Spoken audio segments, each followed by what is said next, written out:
welcome back for another Skills for Homesteaders video. And today we are going to utilize the flowers that we pressed in the previous video to make ourselves a really fun bookmark. So when you press flowers, as I explained in the last video, they would have used them for more traditional purposes to really record what kind of flora and flowers they had in the area. But for us, we are going to use it to decorate a bookmark.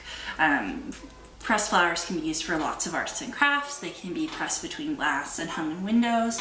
So this is just a great way to utilize something that you'd have in your garden and make something that is useful. So what you will need to make these bookmarks are some sort of harder or thicker paper. So this isn't quite cardboard, but it's not quite construction paper. You'll also need Podge, so you can get that at any type of craft store. There are also plenty of recipes online for how to make your own involving white glue. I've never attempted it, but I'm sure there is at least one recipe out there that people agree works wonders. We will also use this little hole punch, a paintbrush, one that's a bit thicker and wider. You'll need scissors. I'm going to use some fine ribbon, and of course the pressed flowers that you made. So let's get started, and hopefully you'll enjoy this as much as I will. Excellent. So make sure before you start anything that you have something protecting your kitchen table. That way your mom and dad will be very pleased that you didn't make a mess. So I have just this old clipboard that I'm using. First step I'm going to do is I'm actually going to make a hole in the top of the bookmark. I'm doing it now because if I attempt to do it later, it's going to be a little bit more messy. This will enable me to put some ribbon into the bookmark later, just so that you have that tassel sticking out so you can actually find what page the bookmark is in. So we have that.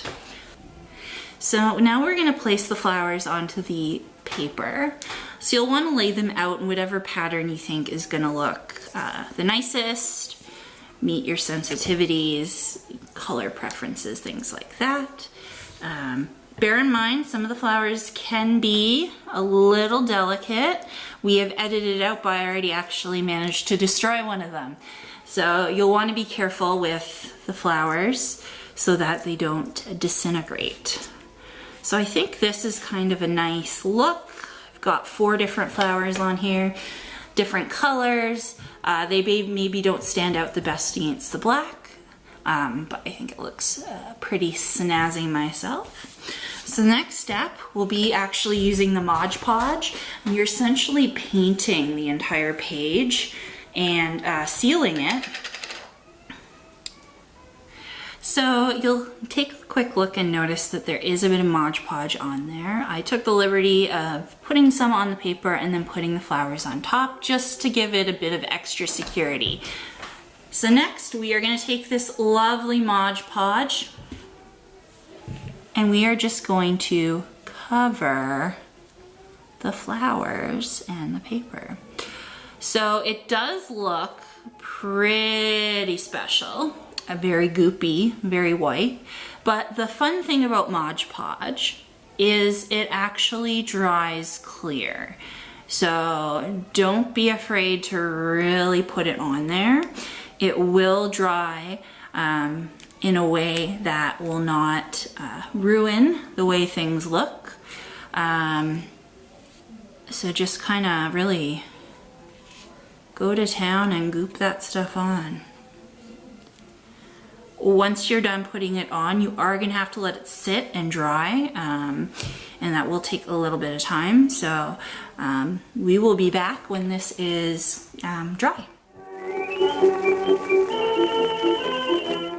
So I've let the bookmark dry for a bit. As you can tell, it does dry clear, so you didn't need to worry, but there is some spots around the flowers that will need a bit more time to dry. It's still a little white and milky.